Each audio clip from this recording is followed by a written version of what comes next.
Assalamualaikum warahmatullahi wabarakatuh.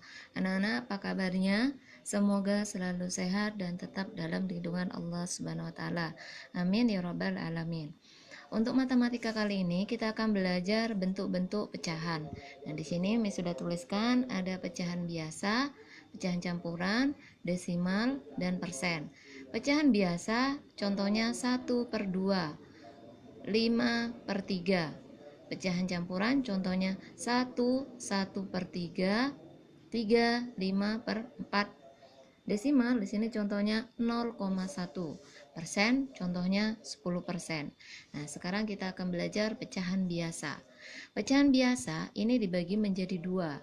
Ada pecahan murni dan ada pecahan tidak murni. Pecahan murni di sini contohnya ada 1/3, pecahan tidak murni contohnya di sini 5/2. Terus apa bedanya? Kalau kalian lihat di sini ada 1/3, 5/2, ada yang beda di sini. Kalau angka yang di atas ini namanya adalah pembilang. Sementara angka 3 di bawahnya di sini adalah penyebut, gitu ya. Begitupun dengan yang ini. Ini adalah pembilang, 5 ini dan 2 ini adalah penyebut. Bedanya apa?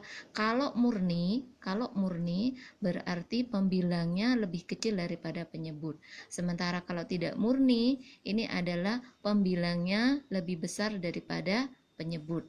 Tulis dulu ya, di sini angka 1 ini kecil kalau dibandingkan dengan 3, berarti 3 adalah besar.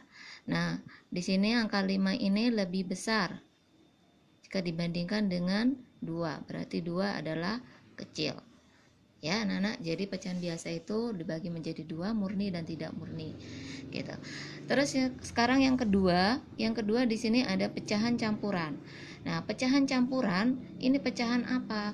Pecahan campuran ini adalah pecahan yang terdiri dari bilangan cacah dan pecahan. Jadi campuran antara bilangan cacah dan pecahan. Nah, contohnya seperti apa? Di sini misal ambil contoh ada 1/3. Nah, 1 ini adalah bilangan cacah dan 1/3 yang ini adalah pecahan. Yang ini pecahan, ini bilangan cacah ya. Terus sekarang bagaimana cara mengubah pecahan biasa menjadi pecahan campuran? Ya, ada dua cara di sini. Yang pertama dengan pembagian bersusun atau kita sebut dengan porogapit. Yang kedua dengan pengurangan. Nah, sekarang kita ambil contoh untuk yang pertama. Misalkan ada pecahan biasa. Ingat pecahan biasa, syarat untuk mengubah pecahan biasa menjadi pecahan campuran ini yang harus tidak murni, yang pecahan tidak murni. Kalau yang murni ini tidak bisa diubah. Jadi kita pilih yang tidak murni ya. Jadi pembilangnya harus lebih besar daripada penyebut. Jadi 5/2 misalkan contohnya ya. Terus mau diubah menjadi pecahan campuran. Ini untuk bilangan cacahnya, kemudian ini pernya, ini pembilang dan ini adalah penyebut. Nanti isinya di situ. Nah, kita menggunakan porogapit 5/2. Berarti 5 dibagi 2, gitu ya. Nah, 5 dibagi 2. 2 dikalikan berapa yang mendekati 5? Yaitu 2 dikali 2. Hasilnya adalah 4. Kemudian dikurangi. 5 dikurangi 4 hasilnya 1. Nah, 1 ini adalah sisa. Sementara 2 yang sebelah kanan ini adalah hasil. Nah, untuk menuliskan ke pecahan campuran, yang ini bilang cacah ini tempatnya hasil ya. Jadi di sini 2 untuk hasil, kemudian sisanya ditaruh di pembilang 1, kemudian penyebutnya sama. Yang ini ya, tidak berubah penyebutnya 2 gitu. Nah, terus bagaimana kalau menggunakan pengurangan? Menggunakan pengurangan di sini kita tulis dulu pecahan biasa 5/2, ya dikurangin aja pembilang dikurangi penyebut ya. Caranya 5 dikurangi 2. Nah, berapa 5 kurangi 2? 3. Terus 3 kan masih bisa dikurangi 2, dikurangi penyebut sampai nggak bisa dikurangi lagi ya. 3 dikurangi 2. Nah, 3 dikurangi 2 1. Nah, 1 dikurangi 2 kan sudah nggak bisa, jadi berhenti sampai di sini. Ini adalah sisa. Sementara berapa kali tadi pengurangan? Ini 5 kurangi 2, ini yang pertama. 3 kurangi 2, ini yang kedua. Nah, jadi 2 kali pengurangan. Ini adalah hasil. Jadi, kalau misalkan menuliskan 5/2, berapa campurannya? Hasil ditulis dulu sebagai bilangan cacah, yaitu 2. Kemudian sisanya sebagai pembilang dan penyebutnya tetap sama, di sini 2. Nah, sama kan di sini hasilnya 2 1/2, 2 1/2 sama. Nah, anak-anak terserah mau menggunakan yang mana, mau pembagian bersusun atau pengurangan. Kalau angkanya masih kecil-kecil ya boleh menggunakan pengurangan, tapi kalau nanti sudah pembilang dan penyebutnya sudah besar, nanti menggunakan porogapit gitu ya. Oke, terus yang kedua di sini ada bagaimana cara mengubah pecahan campuran menjadi pecahan biasa. Ya, kebalikannya gimana cara mengubahnya? Nah, contohnya di sini bisa ambil contoh misalkan 1/3. Ini kan campuran. Ada bilangan cacah, ada pecahan biasa ya. Nah, sekarang kita mau ubah menjadi pecahan biasa. Caranya adalah kita bikin dulu garis.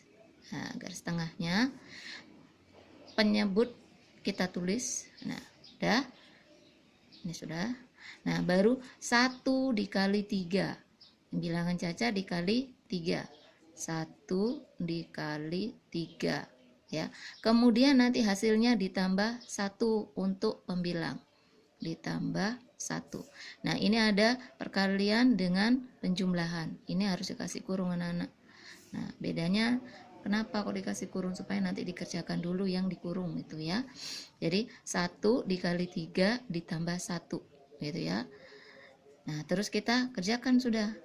Nah, 1 dikali 3 hasilnya 3 ditambah 1 yang ini.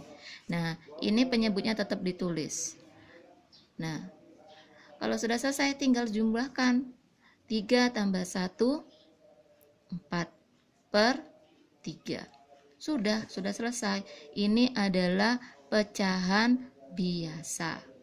Gitu ya. Gampang kan? Gampang. Oke, kita ambil contoh yang kedua. Misalkan di sini ada 25/6. Ini adalah pecahan campuran. Mau diubah menjadi pecahan biasa. Bikin dulu garis tengahnya. Ya, bikin dulu garis tengahnya. Kita tulis penyebutnya 6. Terus kita kalikan 2 dikali 6. 2 dikali 6 ditambah 5 untuk yang ini ya, untuk pembilangnya. Kemudian jangan lupa kasih kurung. Oke, udah selesai. 2 dikali 6 12 ditambah 5. Yang penyebutnya tetap ditulis 6. Nah, 12 tambah 5 17/6.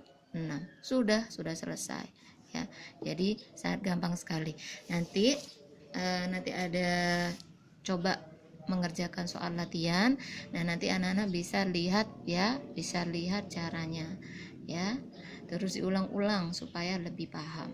Gitu ya, Nak ya. Oke, terima kasih banyak untuk kali ini dan kita akan menunjukkan untuk pertemuan selanjutnya di desimal dan persen. Assalamualaikum warahmatullahi wabarakatuh.